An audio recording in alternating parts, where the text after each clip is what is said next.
Welcome to the short video series on the Pingji Romanization for Cantonese. Over the next few videos, I'll explain how it works, sound by sound, letter by letter. So most importantly, are you in the right video? You may have noticed another video series about Pingji on this channel. That's really a presentation designed to introduce Pingji to the world. It's more aimed at people who already know Cantonese. This video is more for people who speak English and want to learn Cantonese.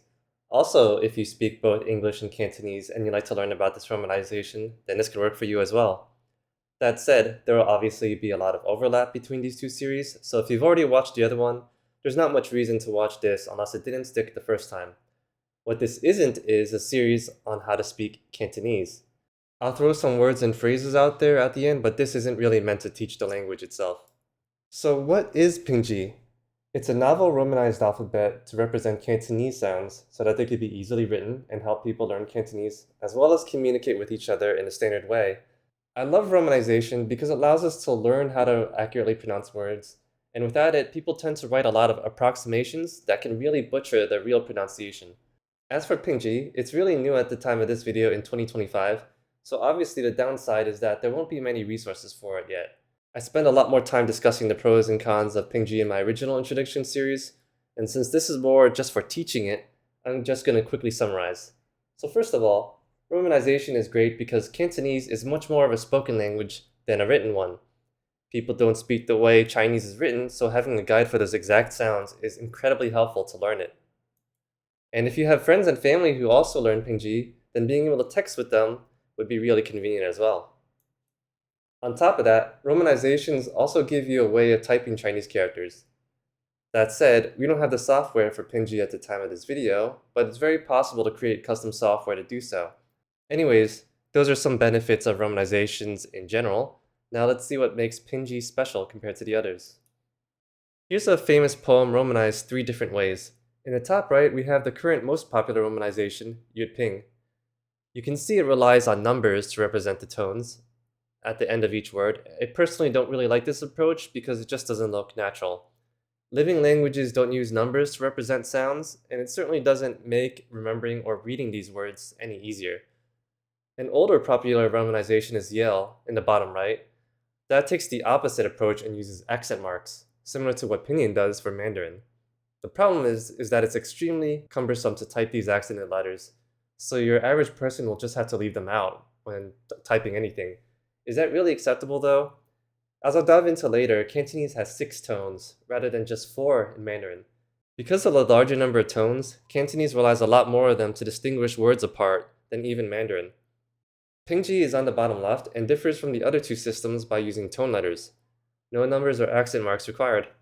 Let me give you some examples.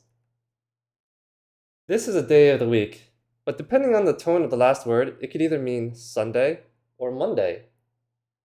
So here's how those words would be written in Yut Ping.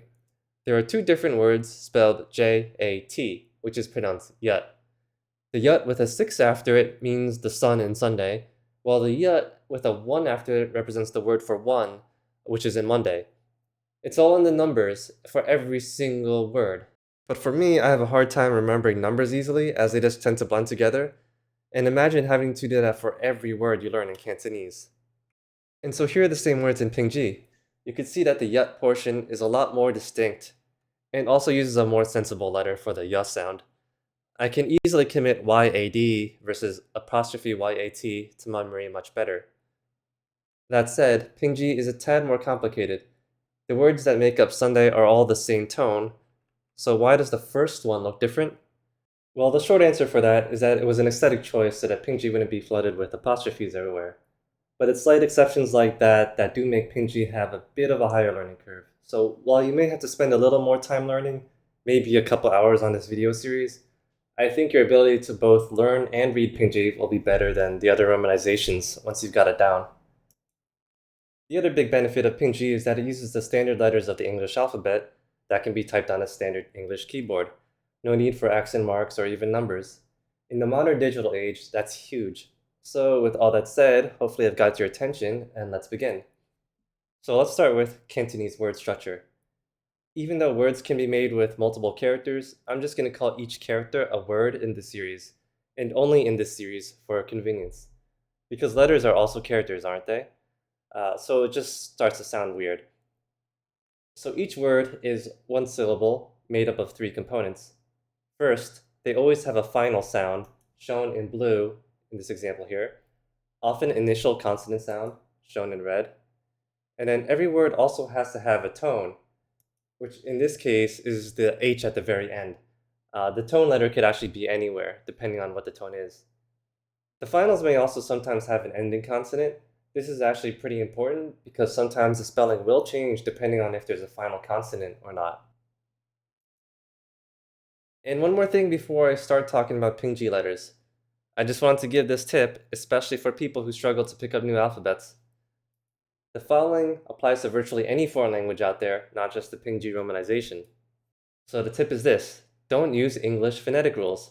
English is especially notorious for not having consistent sounds for each letter. For example, the silent E. That's pretty unique to English and French. Most languages, if you see an E at the end, just pronounce it. Like in this case, if this was a foreign word, it might be pronounced face. Also in English, some letters have completely different sounds, like the letter G. It could have the j sound in jam or the g sound in good. Especially in non-European languages, you should expect more consistency.